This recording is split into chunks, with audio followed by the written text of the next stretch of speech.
नमस्कार। निकेत हिंदी क्लासेस में आपका स्वागत है। बच्चों, आज हम पढ़ेंगे अर्थशास्त्र अध्याय 19, राष्ट्रीय आय या घरेलू उत्पाद और कल्याण, नेशनल इनकम और डोमेस्टिक प्रोडक्ट एंड वेलफेयर। कल्याण का आशय, कंसेप्ट ऑफ वेलफेयर।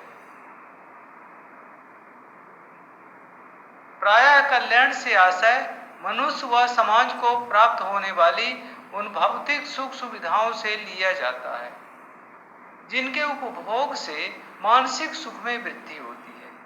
पीगू कल्याण को दो भागों में विभाजित करते हैं, आर्थिक कल्याण तथा दूसरा है अनार्थिक कल्याण। इन दोनों में अंतर करते हुए उन्होंने कहा कि मानव कल्याण का वह अंश जिसको मुद्रा के मापदंड द्वारा मापा जा सकता है आर्थिक कल्याण कहलाता है, परंतु प्रत्येक परिस्थिति में यह बतलाना कठिन होता है कि कौन सा कल्याण आर्थिक है और कौन सा अनार्थिक। उदाहरण के लिए, एक अध्यापक वेतन लेकर जो शिक्षण कार्य करता है उससे कल्याण में जो वृद्धि होती है उसे आर्थिक कल्याण कहते हैं, परंतु एक अध्यापक यदि अतिरिक्त कक्षाएं लेता है जो सेवा नियम अनुसार आवश्यक नहीं है तो उससे जो कल्याण प्राप्त होता है उसे आर्थिक कल्याण में रखा जाए या अनार्थिक कल्याण में, यह स्पष्ट रूप से नहीं कहा जा सकता।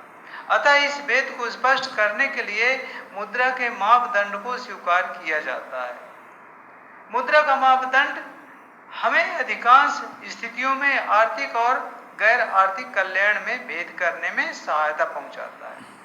अतः आर्थिक कल्याण से हमारा तात्पर्य कुल कल्याण के उस भाग से है जिसको प्रत्यक्ष तथा अप्रत्यक्ष रूप में मुद्रा के मापदंड से मापा जा सकता है।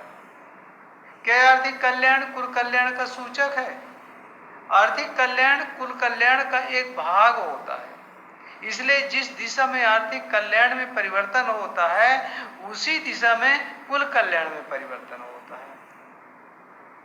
आर्थिक कल्याण के बढ़ जाने पर कुल कल्याण भी बढ़ जाता तथा आर्थिक कल्याण में कमी आने पर कुल कल्याण भी कम हो जाता है।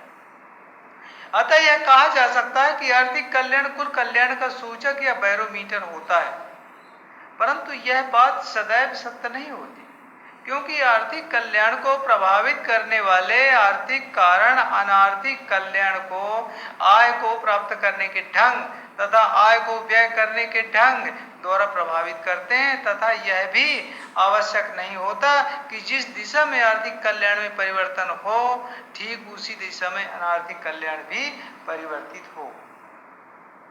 उदाहरण के लिए, यदि आय काम की खराब दशा वाले व्यवसायों से अर्जित की जाती है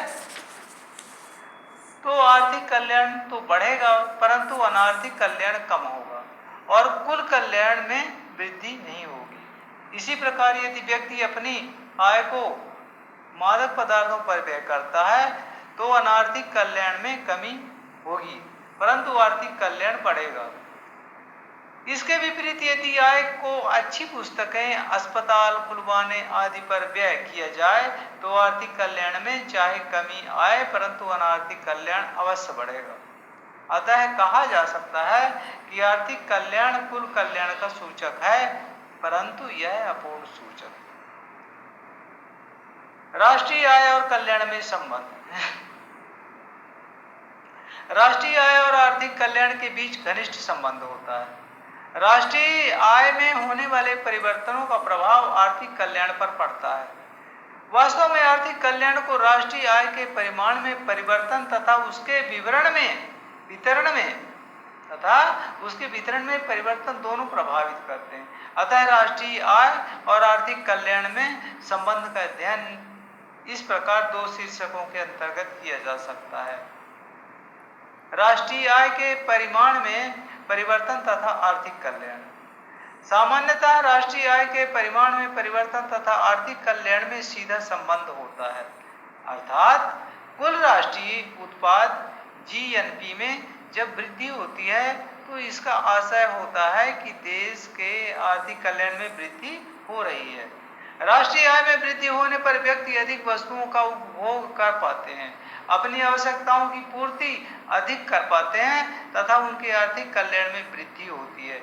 इसके विपरीत राष्ट्रीय आय में कमी होने पर व्यक्ति कम वस्तुओं का उपभोग कर पाते हैं, फलस्वरूप उनके आर्थिक कल्याण में कमी होती है।